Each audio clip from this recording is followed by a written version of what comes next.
Hey there, I'm Jim Rohn, and if you're watching this, chances are your heart's been thrown into a blender by someone with an avoidant attachment style walking away. You're left wrestling with a storm of emotions, confusion, hurt, maybe even self-doubt, wondering, what did I do wrong, or how do I fix this? It's a gut punch, and the worst part? Most people make one critical mistake when an avoidant leaves that can push them further away or trap you in a cycle of pain. Stick with me because in this video, I'm pulling back the curtain on what not to do when an avoidant leaves you. And trust me, it's not what you think. This isn't just about avoiding a mistake. It's about understanding the hidden psychology behind why avoidants pull away and how you can protect your heart while navigating this emotional maze. I've spent years diving deep into attachment styles, and I'm here to share a game-changing perspective that could save you from sleepless nights and endless overthinking. By the end of this video, you'll know exactly what to avoid, why it matters, and the surprising steps you can take to reclaim your power and peace, whether you're hoping to reconnect or move forward with confidence. But here's the catch. The wrong move can make things worse, and I'm not letting you walk into that trap. Curious about what that one mistake is? Keep watching, because I'm breaking it all down with insights you won't find anywhere else. If you want more no-nonsense advice on navigating relationships and healing your heart, hit that subscribe button and join our community. Let's dive in and uncover the truth about what not to do when an avoidant leaves you, because your emotional freedom starts right here.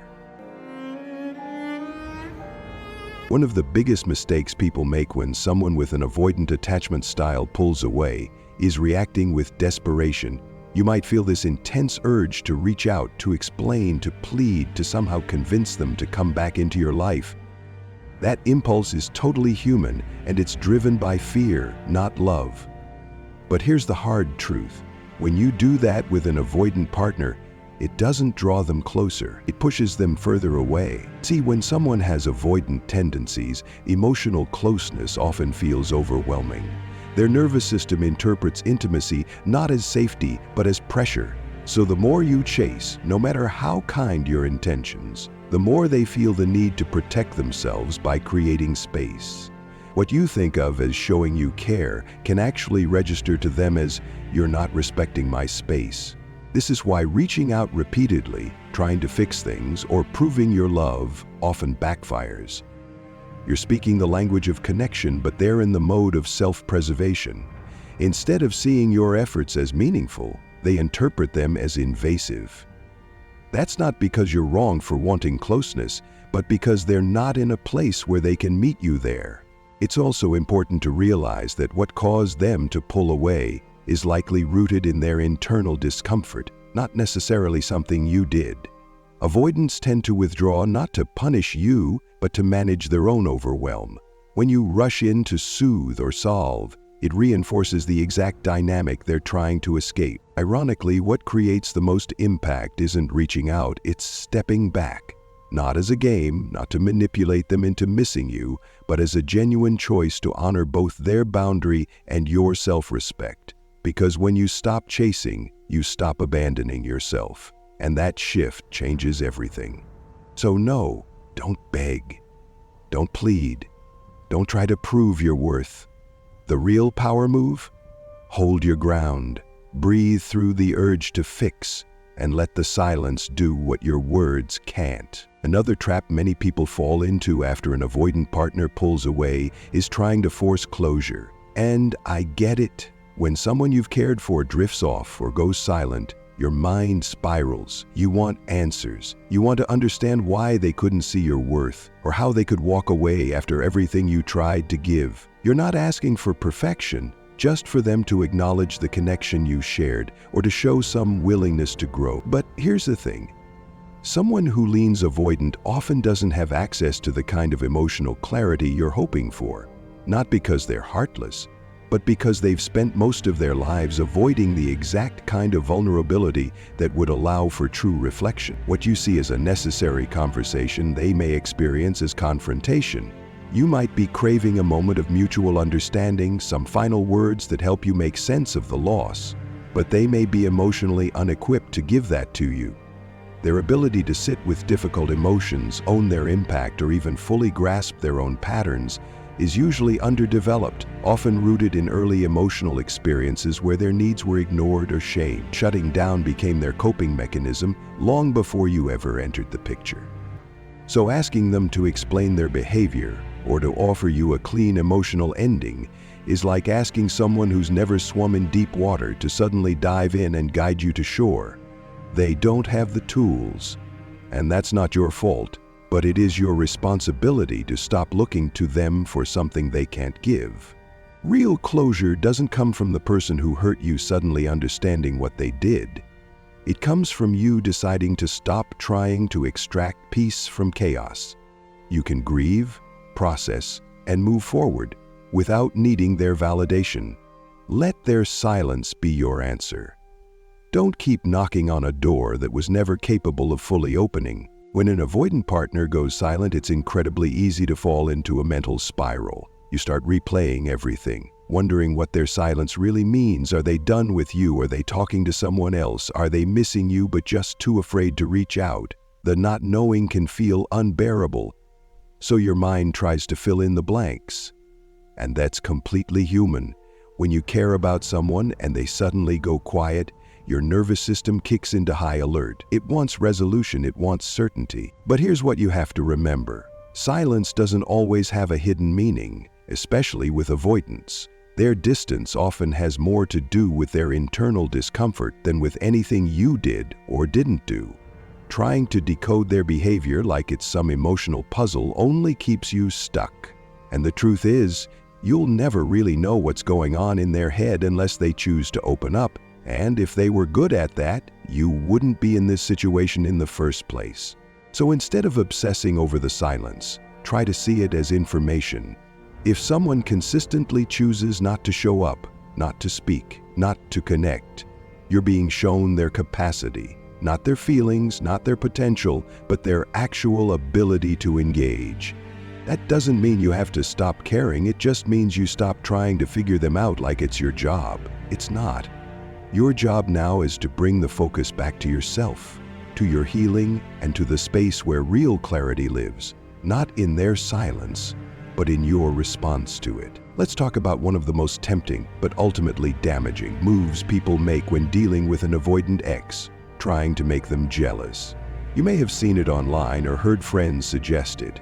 Post something to show them what they're missing, or let them see you with someone new, maybe then they'll realize your worth. And while this kind of tactic might stir some reaction in someone who's more anxiously attached or emotionally available, when you're dealing with an avoidant, it rarely works the way you hope it will. Here's why. Avoidants don't interpret that behavior as, wow, I miss them, I should reach out. Instead, they tend to view it as a form of emotional pressure, yet another sign that you're trying to pull them back into a level of closeness they're not ready to handle. It reinforces the very thing they're trying to avoid: vulnerability, intensity, and the emotional responsibility that comes with being in a real, connected relationship. On top of that, using jealousy as a tactic can actually backfire in a deeper way. It sends a subtle message that you're still emotionally tied up in them, still trying to manage their perception of you, still waiting for a reaction. And for someone who already struggles with emotional intimacy, this only confirms that they don't have to take real action. They know you're orbiting. They feel your energy still centered around them, which allows them to remain disengaged while holding on to a sense of control. Now let's be clear. This doesn't mean avoidant people are malicious or manipulative. Most of the time, they aren't consciously trying to play games, but their defense mechanisms are strong, and when they sense that someone is trying to provoke a feeling, especially one as threatening as jealousy, they often pull back even harder. Even if your intention is rooted in love, hoping they'll wake up and realize what they've lost, their interpretation usually lands differently. They may see it as a power play, and anything that feels like manipulation, no matter how subtle, becomes another reason for them to withdraw. The more effective path isn't trying to trigger a response, it's stepping fully into your own center. Let your absence speak louder than performance. Let your peace become more attractive than provocation. The only message that truly lands with someone avoidant is when you stop chasing altogether. Not to punish, but because you finally understand your worth doesn't need to be proven. And ironically, that's the moment they may actually start to feel your absence. Not out of fear, but because it's the first time they sense you're no longer emotionally waiting. And finally, maybe the most important thing I can leave you with is this. Don't lose yourself trying to win someone back who keeps walking away.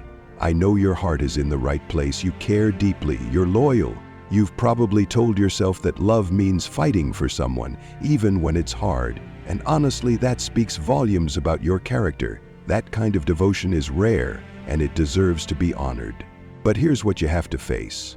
This person has already shown you where they stand, maybe not with words, but through their behavior, through their distance, through the way they've chosen not to show up, not to lean in, not to meet you where you are.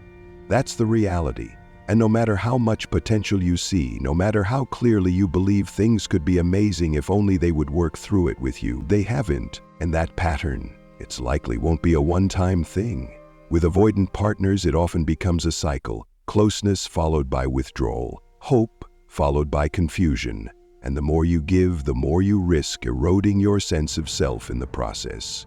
Not because you're weak, but because you're trying to build a connection with someone who keeps pulling the foundation out from underneath you. You don't need to prove your worth to someone who isn't ready to receive it.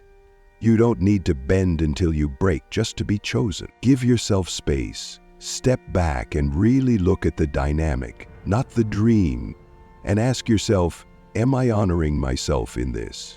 Because sometimes the most loving thing you can do isn't holding on, it's letting go and choosing you. So if there's one thing I hope you walk away with from this video, it's this. You are not here to earn love by overextending yourself for someone who keeps retreating. You are not too much for wanting connection, and you are not wrong for feeling hurt when you're met with silence or distance. But the work now, the healing work, is about honoring your heart without abandoning your boundaries. We've talked about the 5 most common but self-sabotaging mistakes people make when an avoidant partner pulls away. And maybe you saw yourself in some of them. Maybe you've chased, begged, overanalyzed, tried to spark jealousy, or held on so tightly that you lost sight of your own emotional well-being. That's okay. There's no shame here, only awareness. And from awareness comes choice. You deserve a relationship where love doesn't feel like walking on eggshells, where intimacy is met with presence, not panic, where communication flows and you're not left decoding mixed signals or drowning in doubt. But to find that, you have to start showing up for yourself the way you've shown up for others. That means no more shrinking to be accepted, no more performing to be seen, and definitely no more negotiating with someone's avoidance just to keep them around. When someone pulls away, that's not your cue to run after them. It's your invitation to come home to yourself. I want to thank you sincerely for watching this video. If something I shared today resonated with you, it means a lot to know you're here and that you're choosing to grow through this rather than stay stuck in it. Healing from these kinds of patterns isn't easy, but you don't have to do it alone. We're building a community here, one rooted in self-respect, emotional clarity, and real connection. If you haven't already, please take a moment to subscribe to the channel. I post videos just like this to help you navigate relationships from a place of strength, not survival. And I would truly love to hear from you. Drop a comment below and let me know what part of today's video hit home for you. Or share your story. Your voice matters, and you never know who you might help by speaking your truth. Until next time, remember, you are worthy of love that doesn't require chasing. You are allowed to walk away from inconsistency. And the way someone treats you is never a reflection of your value. It's a reflection of their readiness. Take care of your heart. You're doing better than you think.